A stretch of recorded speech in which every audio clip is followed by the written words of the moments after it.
Hi guys, welcome back to my channel, Styles by Michelle. If you haven't subscribed already, please subscribe and support my channel so that I can continue to help others as they follow my journey to see if they can regrow their hair, as I share tips and things that I've learned as I'm trying to regrow the crown of my hair.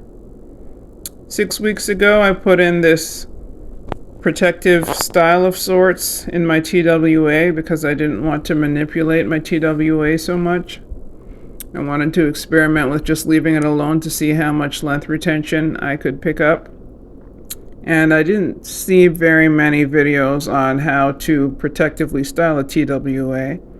Now my crown is shorter, so I put little ponytails in the middle where I couldn't braid it, and the rest of the hair got braided with rubber bands on the ends. In the 6 weeks that I've had this style in, I've been working out a lot, trying to lose some weight.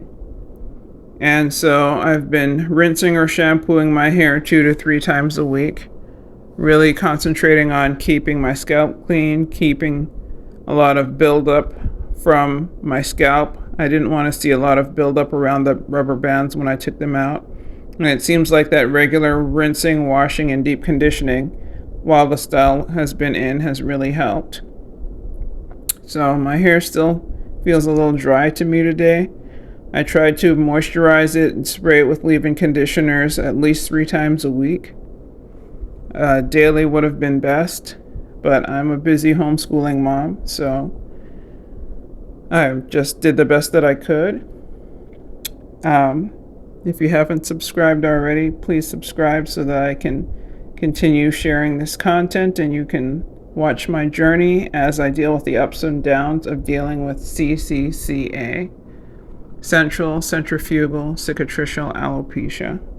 I've been dealing with this for many years and I'm hoping for a breakthrough. In fact, I've never tried clobetasol, but I did order some today through an RX online prescription site. So I want to see if that steroid cream can help deter the inflammation that I'm experiencing in the middle of my head. Because right now the minoxidil, it's helping some so that I don't just have a bald spot in the middle of my head, but my hair is growing at 1/3 of the rate that it should in the crown. I think in the 6 months since I big chopped my hair is about 3 inches long, which is a normal amount of growth for 6 months, except for in the middle of my head where the hair seems to be maybe a little over 1 inch long. So I think what happens there is that the hair continues to shed excessively. And instead of gaining length, when it reaches about 1 inch or so, it starts to shed. So I'm hoping that the clobetasol that I ordered can help give me the difference that I'm looking for and help give the minoxidil the extra boost that it seems to need to get the middle of my hair to catch up with the growth rate of the rest of my hair. So as I take out these mini braids and mini ponytails and get ready to color my hair because of the gray coming in around my temples, and prep my hair for the next adventure, which is going to be a protective style with human hair extensions, which will be shown in the next video. I wanted to give you a list of top 5 things you can do to regrow your hair when dealing with Ccca. A lot of these things I have tried. They seem to be helping. There's a lot of additional things that aren't on this list that I'm doing. I have been slacking off, I admit, on taking my supplements lately, as I've been concentrating on my OMAD journey, 1 meal a day. But I definitely want to get back to a routine of taking my iron supplements, my D3K2 supplements, my pumpkin seed oil, which is anti-inflammatory, my turmeric, which is anti-inflammatory. I've been slacking on all those things. You know, in life there's just so much to take care of and so many routines that we could be doing. Sometimes you have to prioritize and pick and choose how much that you can handle. So my big emphasis the past 6 weeks has just been keeping my hair moisturized, keeping it washed regularly, keeping it clean, and just not manipulating it, just leaving it alone.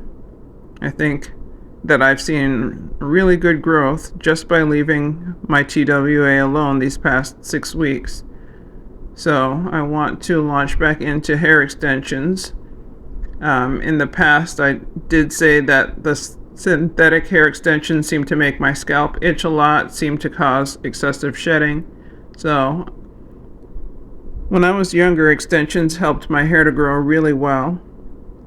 But now I'm finding that they cause my hair to break and shed a lot. So I'm going to try some human hair extensions that I'll link in the description below that I'm getting from Amazon. They should arrive tomorrow. And I'll be showing you my boho braid style. But my new rule is going to be to keep extensions in for no more than a month, so that I can make sure that I'm getting a good deep conditioning and a good moisturizing and avoiding buildup, matting, and heavy detangling routines when I take down the extensions. I used to keep extensions in for at least 2 months, but it's going to be 1 month from now on. I'm about to go on vacation to Georgia, so now is the perfect time to put an easy extension style in my hair instead of having to try to hide my hair struggles from relatives and wearing wigs while I'm on vacation. So we're going to give extensions another go, and the experiment continues. I'm hoping that human hair extensions kept in for only 1 month, and hopefully keeping low tension on each section, making sure that my sections are as large as possible with just a little bit of braid hair, will help to keep down the tension and to promote some hair length retention. All right, here are some of the top 5 things you can do to regrow your hair while dealing with CCCA. Central centrifugal cicatricial alopecia is a progressive type of scarring alopecia that primarily affects women of African descent. It often begins at the crown of the scalp and spreads outward, leading to permanent hair loss if not treated early. This condition involves inflammation that destroys hair follicles. Hair follicles are like a little house for your hair, the environment that nourishes your strands of hair as they grow out from your scalp. This condition replaces your hair follicles with scar tissue, making regrowth challenging.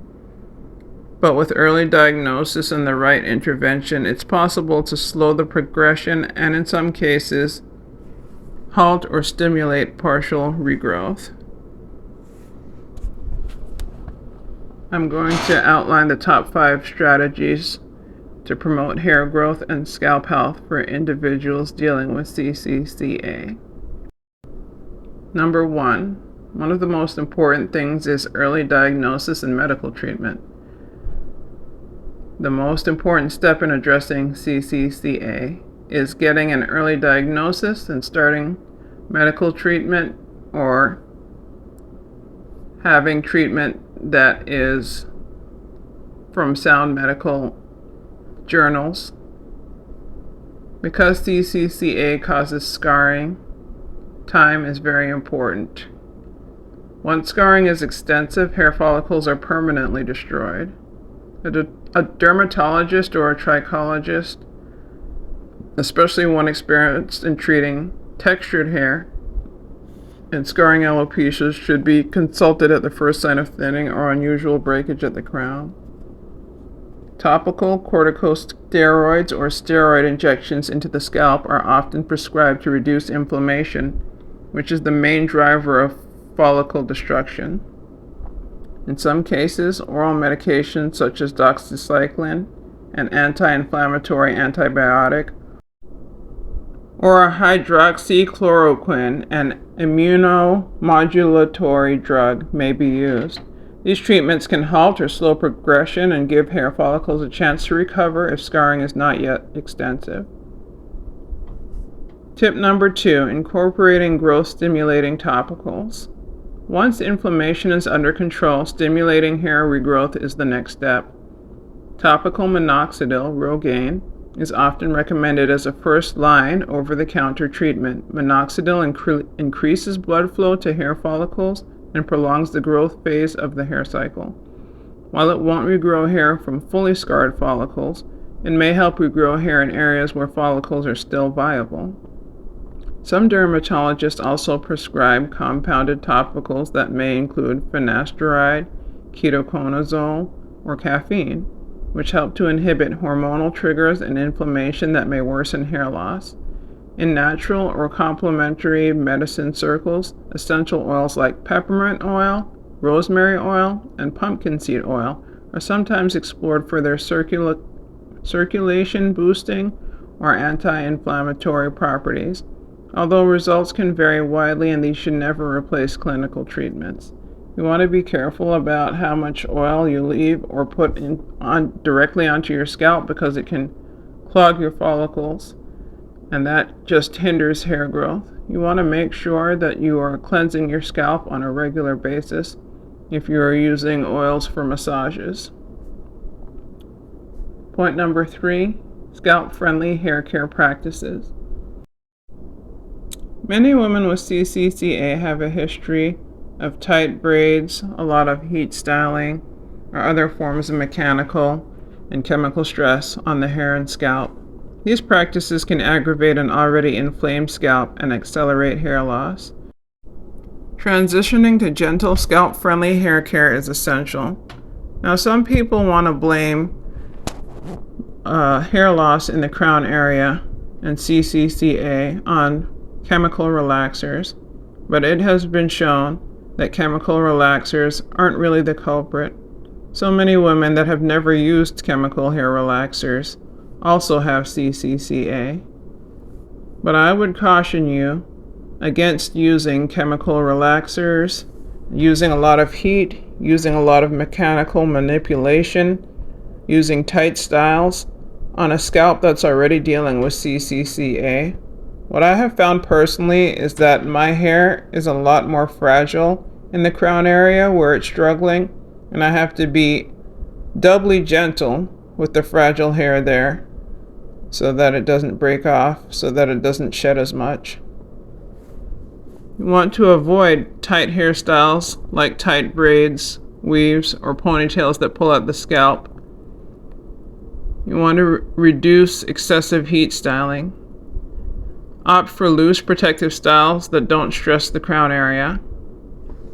When I put in my extensions tomorrow, I'm definitely considering leaving the crown area out so that I don't add any kind of stress.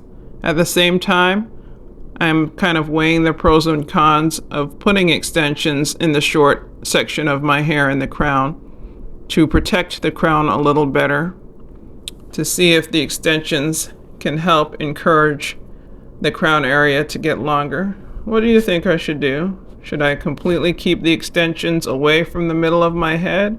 Or should I go ahead and put the extensions as loosely as possible in the middle of my head, just so that I can avoid manipulating that area as well as the rest of my hair? The area around my crown that was in the mini braids seems to have grown quite well, and I'm looking for the same rest for the middle of my hair. I don't want it to be combed, pulled, and manipulated too much in the next month. So I think I will put extensions as much as I can possibly grip the hair in the middle, but just make sure that I keep it very moisturized. Regularly cleansing the scalp with a gentle sulfate-free shampoo helps reduce buildup and inflammation. Deep conditioning treatments and moisturizing products can support hair shaft health, but it's critical that they don't clog pores or irritate the scalp. Again, I say if you use scalp oils for scalp massage treatments, don't continue to just put oil and grease on your scalp day after day after day. Make sure that you're washing your scalp regularly so that your follicles aren't clogged. Additionally, you can use satin or silk scarves or pillowcases as part of your scalp-friendly hair care practices at night to reduce friction and breakage, especially for natural or coily hair textures. A healthy scalp environment is key to regrowing and maintaining hair, especially for those living with a scarring alopecia like Ccca. I used indirect heat to stretch my hair today, but I don't use it often, and I try not to use the flat iron. Point 4. Nutritional and lifestyle support. Hair growth is a reflection of internal health as well. Nutritional deficiencies, particularly in vitamin D, iron, zinc, biotin, and essential fatty acids, have been linked to various types of hair loss. A blood test can help identify deficiencies, which can then be corrected through diet or supplementation. For instance, vitamin D plays a crucial role in immune regulation and inflammation, both of which are important in Ccca. A protein-rich diet with healthy fats, leafy greens, and hydration can also support hair growth from within. Avoiding inflammatory foods like excessive sugar, processed meats, or refined carbs may also help lower systemic inflammation that can contribute to scalp issues. Now, initially here, I was excited because I realized, wow, my hair is long enough that I can cornrow it. But again, that troublesome crown has me stopped in my tracks where I can't continue the braids all the way through. Very frustrating.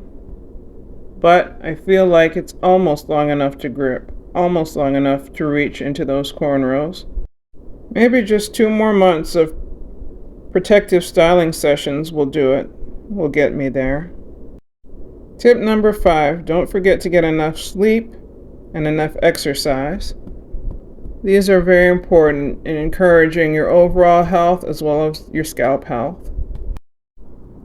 Dealing with Ccca can be emotionally and physically challenging, especially because the condition often affects identity and confidence tied to hair. However, early and consistent intervention can make a significant difference. The combination of medical treatment to reduce inflammation, topical and procedural interventions to stimulate growth, healthy hair care routines, nutritional support, and advanced therapies provides a comprehensive approach to managing and potentially reversing some effects of Ccca. It's important to remain patient and work closely with a knowledgeable dermatologist and treat the scalp with care and attention. While not all hair can be regrown, these steps offer the best chance of reclaiming both hair and confidence. Thank you so much for listening. I appreciate you all. Please like and subscribe if you haven't already. The upcoming video is going to showcase my new protective style, so stay tuned. Thank you so much for watching and following my journey. My hair does seem like it's grown a lot in the last 6 weeks. I've retained some length, and I'm excited to see what the future holds.